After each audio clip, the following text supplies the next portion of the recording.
آج ان کی اولادیں بھی،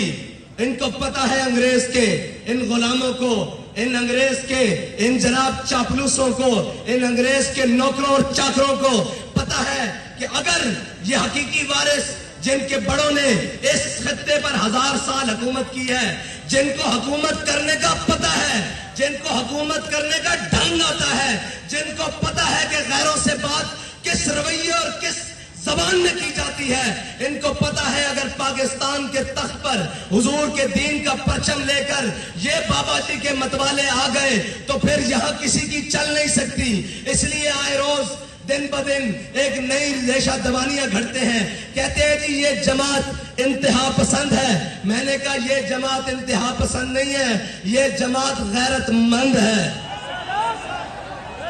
اور اگر غیرت مندی کا نام انتہا پسند ہے تو پھر میں بھی انتہا پسند ہوں، پھر میرے بچے بھی انتہا پسند ہیں، پھر میرے کارکن بھی انتہا پسند ہیں، پھر ہمارا بات بھی انتہا پسندی ہے۔ وہ کہتے ہیں بڑی انتہا پسندی ہو رہی ہے، ہم ان کو غیرت دلانے کی بات کرتے ہیں۔ میں آپ کو پاکستان کی تاریخ کا ایک واقعہ سناتا ہوں۔ پاکستان بن گیا، کچھ دیر بعد، کچھ وقت گزرنے کے بعد ایک شخص ہندوستان میں گرفتار ہو گیا سمگلنگ کے جرم میں، جو پاکستان بارڈر کراس کر کے ادھر سمگلنگ کے جرم میں گرفتار ہو گیا۔ جب وہ گرفتار ہوا تو تب نیا نظام بن رہا تھا، تو وہ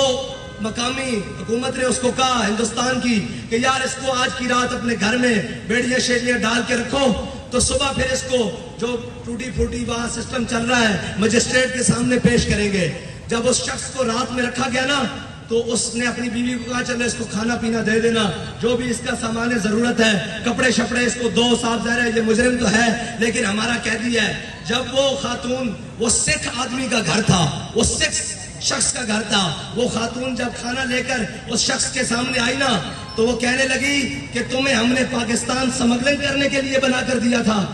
وہ شخص حیران ہو کے اس خاتون کی طرف دیکھنے لگا، اس نے کہا اچھا میرا جرم ہے سمگلنگ، لیکن تم مجھے کیوں کہہ رہی ہو؟ اس نے کہا بے غیرت اور بے شرم، میں مسلمان کی بیٹی ہوں، یہ وطن لٹتے وقت انگریز مجھے اٹھا کر لے آئے تھے، میں تو انتظار میں تھی کہ کوئی محمد بن قاسم کا وارث آئے گا، کوئی صلاح الدین ایوبی کا وارث آئے گا، کوئی جناب محمود غزنوی کا وارث آئے گا۔